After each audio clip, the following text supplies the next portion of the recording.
Ngunit bakit? Bakit kayong Quadcom ang gumagawa nito? Ang Quadcom ay hindi piskal. Ang Quadcom ay hindi korte. Nagkukunwa lang na korte. Yung mga chairman ng 4 na komite doon, wala ni isang abogado. Pero naalala ko, yung isa doon, kamukha ni Attorney Agaton.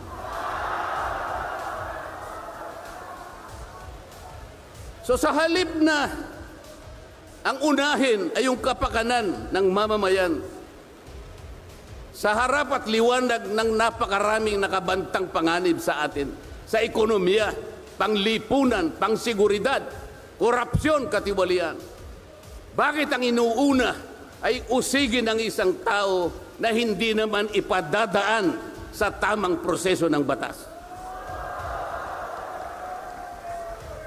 Pangalawa, tinawag po nila ang pangalawang Pangulo sa 2 pagkakataon. Una po, nung magpipresent siya ng budget. Ang pinipresent po niyang budget ay budget for 2025. Akalain po ninyong ang gusto nilang tanungin ay yung pagkakagasta ng kanyang budget noong 2022 and 2023. Saan ka naman nakakita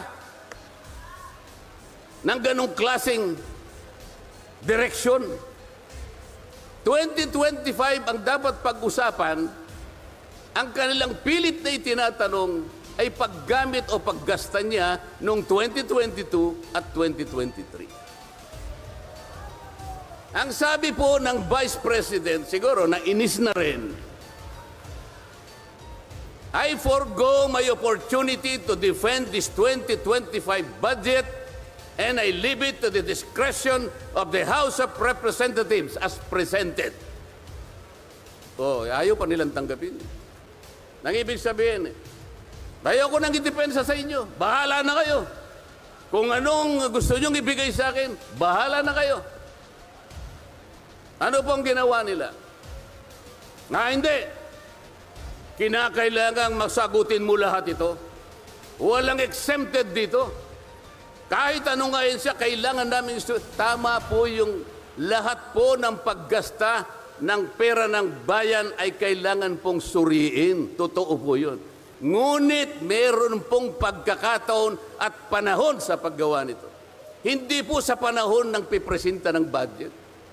So ang ginawa po nila, tinawag uli ang pangalawang Pangulo sa isang pagdinig sa isang komite na kung tawagin ay Committee on Good Government.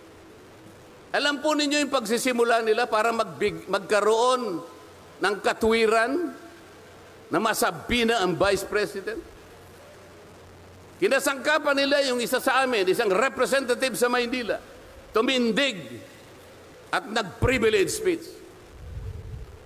Yung subject matter po ng kanyang privilege speech ay kaugnay po ng budget na pinagtatalunan na po sa plenaryo at sa committee. Sa tuntunin po ng House of Representatives, no one should avail of the privilege hour if the subject matter is related to a pending bill. Nandun na po yung bill sa baba, pinagsalita pa po yung isa. Nung banggitin ko po ito, nire-raise ko po, sabi ko, wala pong katwiran ito. Kailangan po tindigan ninyo, sundin ninyo ang ating tuntunin. Kapag hindi tayo sumunod sa ating tuntunin, sinong maniniwala sa atin na tayo'y may karapatang gumawa ng batas para sa ikabubuti ng ating bansa?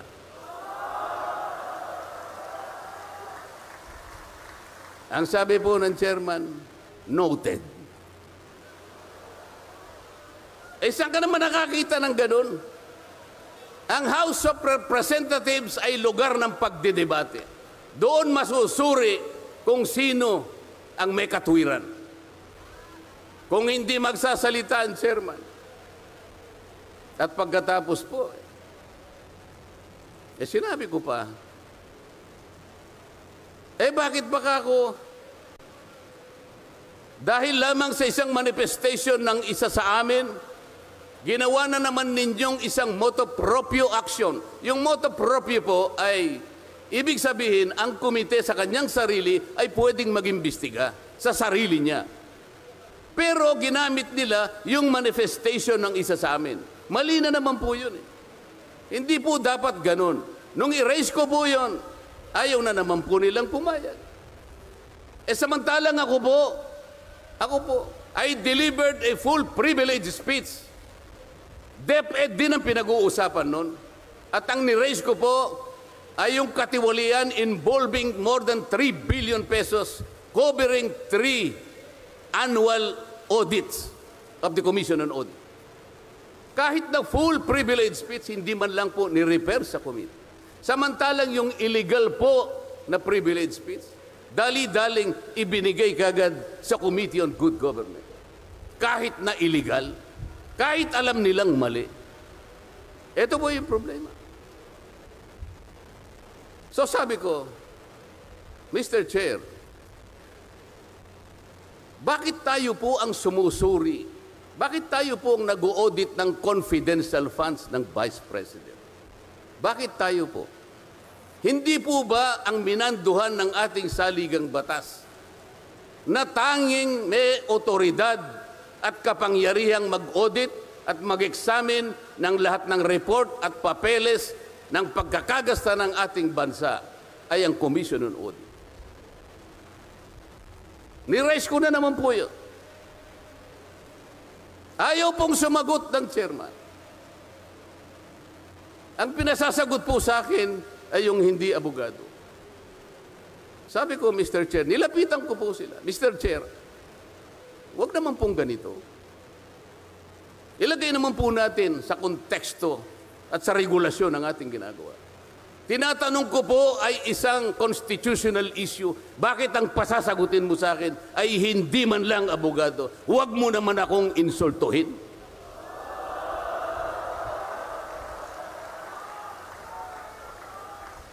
Doon sa puntong yun, alam po ninyo, pati yung kinakain kong hopya, pinagtripan nila.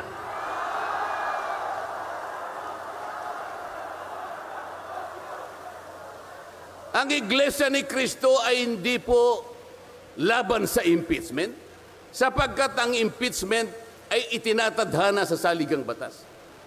Ngunit, kung ang paraan ng pagsasagawa nito ay wala sa batas at wala sa tuntunin, ito na naman ay pagmumulan ng kaguluhan, pagmumulan na naman ng pagkakabahabahagi ng ating bansa.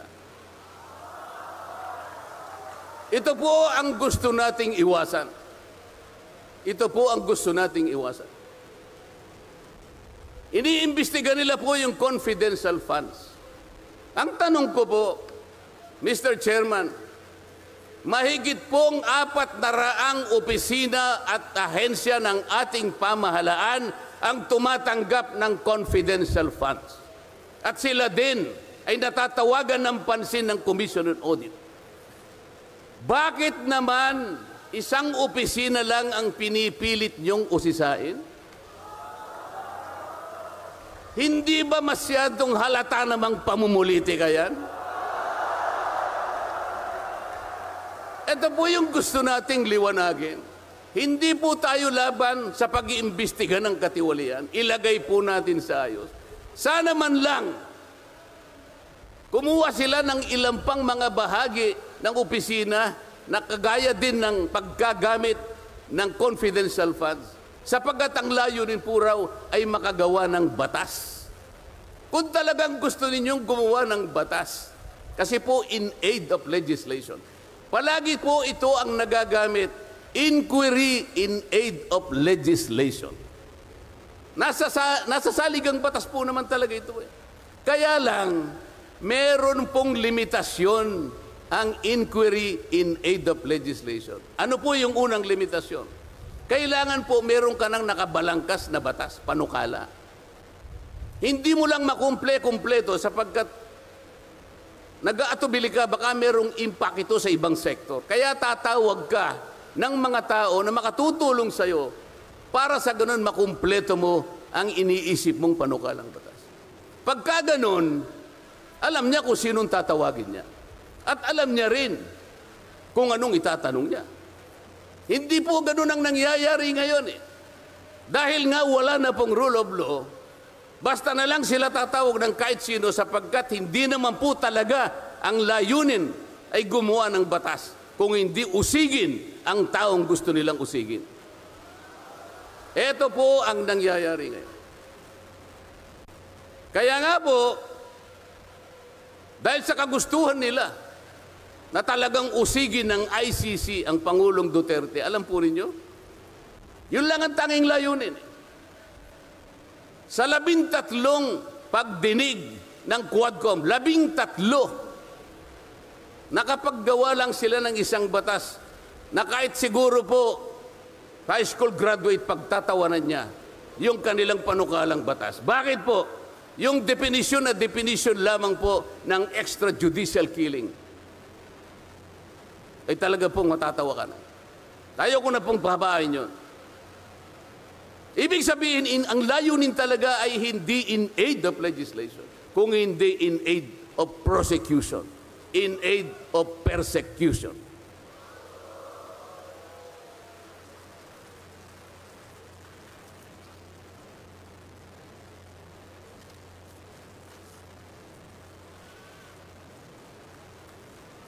Kanina po, mga kababayan, napanood po ninyo ang video na kung saan ay nagpahayag ng di pagsang-ayon si Pangulong Marcos sa namumuong impeachment laban sa pangalawang Pangulo. Ulitin ko lamang po yun. Sabi niya, tumutukoy po dun sa pagsasagawa ng impeachment. This is not important. This does not make any difference to even one single Filipino life. So why waste on this? What will happen if somebody files an impeachment? It will tie down the House. It will tie down the Senate. It will just take up all our time and for what? For nothing, for nothing. Sabi po niya ito, none of this will help improve a single Filipino life. As far as I am concerned, it is a storm in a teacup. It's a tempest in a teacup. Ang ibig sabihin, isang napakaliit na bagay na pinipilit ninyong palakihin. Napakalaki ng problema ng bansa ang inaharap natin. Ito ang ating atupagin. Ito yung gustong mangyari ng Pangulo ng Republika ng Pilipinas. Sumagot po ang liderato ng House of Representatives. At sa isang bahagi, ang sabi po niya, ito po, kinuha ko lang yung isang bahagi sa isang mahabang manifestong ginawa nila. Sabi po ng House of Representatives, bilang tugon doon sa sinabi ng ating Pangulo. Sabi po niya, together, let us rally behind our President to protect and preserve the gains of democracy as we build a stronger, more united, and more prosperous republic. Pero nasaan po kaya? Nandito po kaya lahat yung mga sumama sa manifestong ito na sumusuporta na mag-rally tayo sa likod ng Pangulo? Tayo'y magkaisa upang panindigan yung nauna niyang pahayag na ang gusto nating unahin na pagkaisahan ay yung pagtugon, pag-address sa mga problema ng bansa. Nasaan kaya sila? Nandun kaya sila sa likod ng Pangulo o tayo lang lahat? Sa makatuwid tayo pong lahat ngayon na sama-samang nagkakatipon ngayon na hindi ko mabilan kung ilang, baka meron 1 milyon po yata. Tayo pala ngayon ang nagkakatipon sa diwa ng tunay na kapayapaan at pagkakaisa na nagrarally ngayon. Sapagkat tayo lamang ang nasa likod ng Pangulo sa kagustuhan niya na harapin natin ang mga hamon at nagbabantang problema ng ating bansa. Sapagkat, sabi niya, totoo naman, ang impeachment ay hindi makapagbibigay kahit anong butil ng kabutihan sa buhay ng isang Pilipino.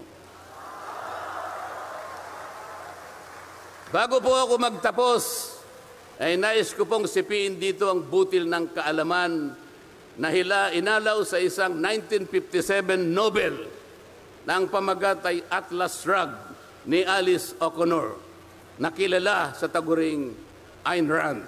Ang sabi po niya, sa English muna po, Pasensya na po kayo. When you see that in order to produce, you need to obtain permission from men who produce nothing. When you see that money is flowing from those who deal not in goods but in favors. When you see that men get richer by grab and pull, not by work. And your laws don't protect you against them, but protect them against you. When you see corruption being rewarded and honesty becoming a self-sacrifice, you may know that your society is doomed. Kapag nakikita po ninyo na para tayo ay mag-produce, ay hingi pa tayo ng permiso sa mga taong